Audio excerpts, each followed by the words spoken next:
विश्वास और भाग्य, ये दोनों चीजें एक दूसरे के साथ साथ चलती हैं। और वो कैसे, आज मैं आपको ये बताने वाला हूँ। तो ये कहानी कुछ ऐसे है। कौरव और पांडव वो दोनों जुआ खेल रहे थे, और जिसके अंदर में पांडवों की हार हुई थी और पांडवों ने दाव पे लगाई थी द्रौपदी, उनकी पत्नी को। भरी सभा में दुशासन ने द्रौपदी को पकड़कर खींचा, के बालों को पकड़ के उनको घसीटा गया और भरी सभा में उनके वस्त्र खींचने शुरू किए। लेकिन कृष्ण भगवान तब भी वहां पर नहीं आए थे। अगर कृष्ण भगवान चाहते तो वो कुछ ही पलों के अंदर में सभी कौरवों को नष्ट कर सकते थे, पांडवों का साथ दे सकते थे, द्रौपदी को दुर्गा बना सकते थे। भगवान कृष्ण यानी कि खुद विष्णु किसी भी क्षण कुछ भी कर सकते हैं, लेकिन उन्होंने पहले ऐसा कुछ भी नहीं किया। जब द्रौपदी का चीरहरण शुरू हुआ तो द्रौपदी ने बहुत कोशिश की अपने कपड़ों को बचाने की। द्रौपदी चीखी, चिल्लाई, उसने भगवान को भी पुकारा, लेकिन कहीं से उसकी सहायता नहीं हुई। जबरदस्ती होती रही। द्रौपदी का एक हाथ छूट गया। द्रौपदी भगवान को याद करती है, चीखती है, चिल्लाती है, लेकिन कहीं पर भी उसको सहायता नहीं मिली। उधर द्रौपदी के वस्त्र खींचे जा रहे हैं, उनका शरीर अर्धनग्न होते जा रहा था।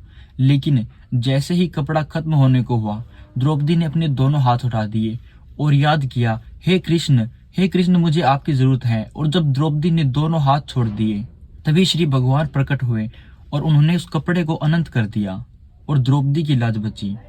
तो इस कहानी के अंदर में आप ये देखिए कि जब तक द्रौपदी का एक हाथ अपने कपड़े को बचाने पे था, जब तक द्रौपदी का ध्यान अपने आप को बचाने पे था, लोगों को बुलाने में, अपनी सहायता मांगने में था, तब तक उसकी सहायता भगवान ने भी नहीं की।